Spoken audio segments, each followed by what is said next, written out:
안녕하세요. 울산광역시 약사회 미디어 콘텐츠 단장 이장우 약사입니다. 울산광역시 약사회와 울산경제신문이 주최, 주관하고 울산광역시가 후원하는 2022년 마약 퇴치 캠페인을 진행하게 되었습니다. 캠페인의 일환으로 점차 저연령층과 사회 깊숙이 스며들고 있는 마약의 위험성을 경고하고 퇴치하고자 오늘 영상을 촬영하게 되었습니다. 최근 마약과 관련된 뉴스들이 예전보다 빈번하게 나오고 있습니다. 연예인, 셀럽, 유명인사들이 마약 사범으로 구속되고 있고 그들만의 세계로 여겨졌던 마약이 핸드폰으로 전국 어디에서나 1시간이면 암암리에 받을 수 있게 되어서 정말 마약이 대중화되어 가고 있습니다. 유튜브나 네이버에 마약이라고 치면 현재 마약 오남용의 현 실태가 여실히 보여지고 있고 갈수록 저연령화, 대중화되는 모습에 실로 경악을 금치 못하는 상황에까지 이르렀습니다. 그래서 급기야 현 정부에선 마약과의 전쟁을 선포하고 마약 공급책 타진과 마약 사범들의 마약 중독을 치료하기 위해 엄청난 사회적 비용을 들여가며 마약을 뿌리 뽑기 위한 노력을 이어가고 있습니다. 적을 알고 나를 알아야 백전백승할 수 있습니다. 지금부터 마약이란 무엇인지, 현 상황은 어떤지에 대해 자세히 알아보도록 하겠습니다. 마약의 정의는 나코틱스라고 부르고 수면 및 혼미를 야기해 동통을 완화시키는 물질을 말합니다. 지금 연도별로 계속 마약류 사범의 추세가 증가하고 있는 추세고요. 그리고 청소년 마약 범죄도 계속 증가하고 있습니다. 마약 범죄에 대한 처벌을 알아보겠습니다. 마약류를 규제하는 법률이 몇 가지가 있습니다. 형법, 마약류 관리에 관한 법률, 마약류 불법 거래 방지에 관한 특례법, 특정 범죄 가중처벌에 관한 법률, 유해화학물질 규제법, 또 마약류 관리에 관한 법률이 있습니다. 마약류의 사용, 마약류의 소지, 마약류의 수출입, 마약류의 제조, 마약류의 매매, 매매 알선, 수수, 재배, 마약류 성분의 추출 행위 등이 있습니다. 마약류 오남용으로 인한 신체적 폐해를 말씀드리겠습니다. 기억력 손상, 편집증과 환각, 정상으로 복구가 불가능한 발작, 빠르고 불규칙한 심장박동, 혈압 상승, 남용할 경우 심장 발작이 일어나고요. 폐렴, 기관지염 등에 걸릴 가능성이 증가합니다. 폐의 산소를 대체하여 호흡곤란으로 사망에 이를 수도 있습니다. 또 간의 종양, 피가 차인 낭종 유발, 종양, 낭종이 내부 혈류를 일으켜 간을 파열시키고 체온을 상승시키고 신부전을 유발합니다. 성장 호르몬 기능 저하로 키가 작아질 수도 있습니다. 골수의 손상으로 혈액 생산 능력이 저하되어 재생불량성 빈혈이나 백혈병 등이 유발될 수 있습니다. 마약류 오남용으로 인한 사회적 폐해를 말씀드리겠습니다. 마약류 투약 환각 상태 2차 강력범죄가 발생할 수 있습니다. 살인사건, 자살 및 과다 투약으로 인한 사망사건, 강도, 절도 등의 사건, 인질극 및 난동 사건, 수사관 보복 살해 상해 사건 등이 나타날 수가 있습니다. 이번엔 중독성 약물의 종류를 말씀드리겠습니다. 마약류에는 마약, 향정신성 의약품, 대마 등이 있고요. 그리고 흡입제에는 본드, 부탄가스, 신나나 니스가 있습니다. 그리고 기타 나머지로는 술, 담배, 고카페인 음료 등이 있습니다. 방금 전 말씀드린 마약을 조금 더 상세히 분류를 하게 되면 마약에 아편, 헤로인, 코카인이 있고 그리고 향정신성 의약품에는 필로폰, 엑스터시, 신경안정제 등이 있습니다. 그리고 대마로 분류된 것에는 대마초, 해시시, 해시시 오일이 있습니다. 마약류 중에서 가장 유명한 필로폰에 대해서 말씀드리겠습니다. 의학명으로는 메스암페타민이라고 합니다. 필로포노스이라는 것을 사랑한다.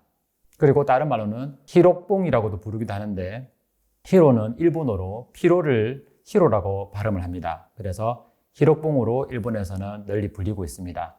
폭력행위, 불안, 정신착란, 불면증, 편집증, 환청, 자살 충동, 무력감, 악몽, 피해망상, 심각한 기억력 장애를 유발을 할 수가 있습니다. 마치 정신분열과 똑같은 증상이 나타나죠. 과다 사용 시에는 뇌혈관 파열, 심부전, 고열로 사망에 이르길 수 있습니다. 이번에는 필로폰 다음으로 유명한 코카인에 대해서 말씀드리겠습니다. 강력한 중추신경 흥분제이고요.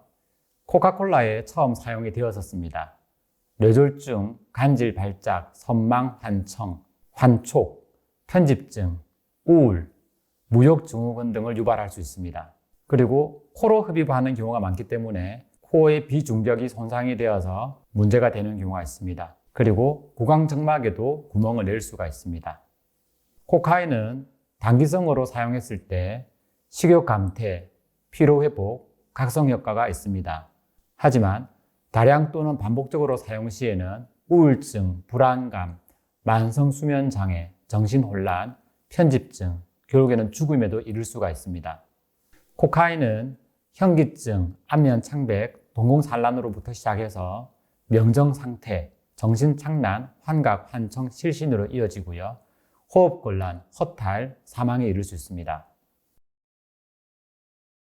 모르핀은 의학적으로도 병원에서도 사용을 하고 하지만 이 불법적으로도 많이 사용하는 물질 중에 하나입니다. 양귀비에서 추출한 성분으로 정제를 거쳐서 점점 강력한 마약으로 변신을 하게 됩니다. 강력한 중추신경 억제 효과로 진통, 진해, 진정, 최면 등의 효과가 아주 뛰어납니다. 각종 동통, 담석통, 천식, 위경련, 담석증, 토열 등에 사용을 하고요. 부작용으로는 구토, 발한, 발열, 설사, 오심, 변비, 피부병, 배뇨장애, 호흡억제, 혼수 등을 유발할 수 있습니다. 계속 사용 시에는 만성 중독으로 효력이 약화가 되고 사용을 중단했을 때는 아주 강력한 금단 현상을 겪을 수 있습니다. 엑스터시는 필로폰과 화학적으로 유사한 제품인데 정제 형태로 만들어지고 유통이 되기 때문에 사람들이 손쉽게 조금 접하는 경향이 있습니다. 그래서 최근 들어서 이 엑스터시를 조금 더 많이 사용하는 경향이 있습니다.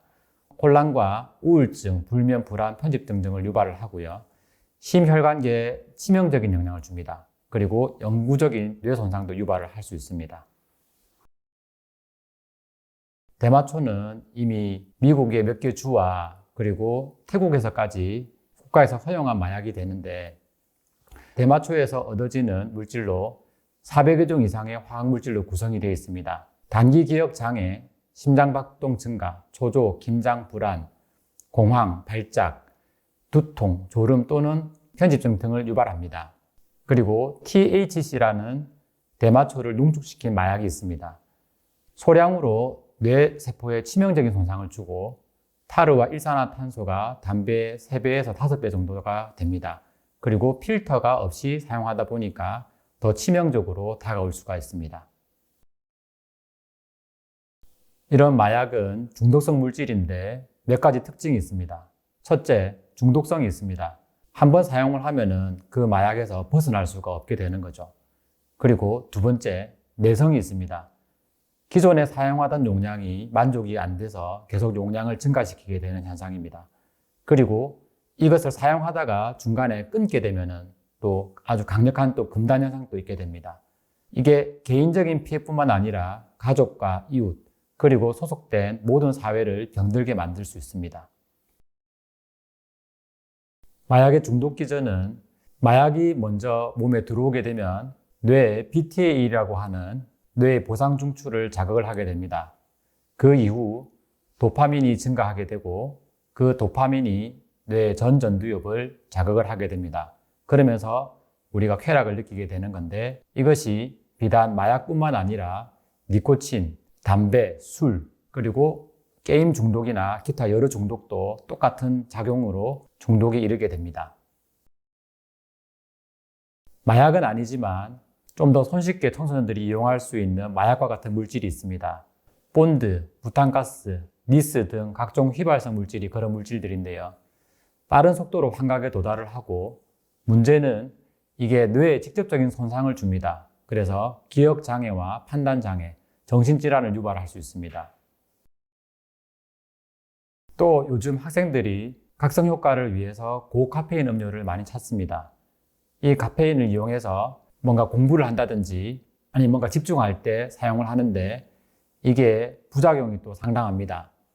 카페인의 중추신경 흥분작용으로 졸음 과다 환자의 각성 개선을 목적으로 사용을 합니다. 그런데 이 카페인에 중독이 되면 안절부절하지 못하고 긴장, 흥분하고 불면이 오고 안면이 홍조가 됩니다. 그리고 소변을 자주 보게 되고요. 위장장애와 근육뭉침이 심해집니다. 생각이나 말이 잘 정리되지 않고 심장이 두근거립니다. 평소보다 지치지 않으면서 초조함을 느끼게 됩니다. 지금 말씀드린 증상 중에서 5개 이상의 증상이나 징후가 있으면 카페인 중독이라고 볼 수가 있습니다. 마지막으로 마약을 사용했을 때 어떤 처벌을 받게 되는지 알아보겠습니다. 일반 행위의 경우 무기 또는 5년 이상의 징역을 받게 되고요. 마약류 관련 행위 시도가 발각되면 10년 이하의 징역을 받게 됩니다. 영리 목적으로 상습적으로 사용하는 경우 사형, 무기 또는 10년 이상의 징역을 받게 됩니다. 그리고 최대 1억 이하의 벌금을 받을 수 있습니다. 마약 중독자가 금고 이상의 죄를 지었을 때는 치료 감호를 받게 되고요. 그리고 마약 중독자가 금고 이상의 죄를 받지 않았을 경우에 치료 보호에 처해지고, 치료 보호는 마약류 중독자를 환자의 개념으로 접근해서 건전한 사회인으로 복귀할 수 있도록 지원하는 제도입니다. 그래서 치료 보호 기관에서 치료를 받게 되는 것입니다. 마약에 중독이 되지 않으려면 정신적, 육체적으로 건전해야 하고 건강해야 합니다. 욕망과 욕구를 적당히 잘 해소함으로 내 자신이 욕구 불만에 갇히지 않게 되도록 만들어야 하고요. 욕망과 욕구가 나쁜 방향으로 가는 것을 막아야 합니다. 인간의 3대 욕구가 있습니다. 식욕, 성욕, 수면욕입니다. 특히 식욕은 양질의 새끼 식사로 해소가 가능한 부분입니다. 건강의 가장 기본 중에 기본입니다. 또 하루 충분량의 수면을 해주면 매일의 삶을 행복하게 만들 수가 있습니다. 욕망에 대한 욕심을 비우고 내 마음을 평안히 하고 자기 수련과 수양을 통해서 본인의 행복, 즐거움, 인생의 가치를 스스로 찾아야 합니다. 이상 태성약국 이장호 약사였습니다. 시청해주셔서 감사합니다.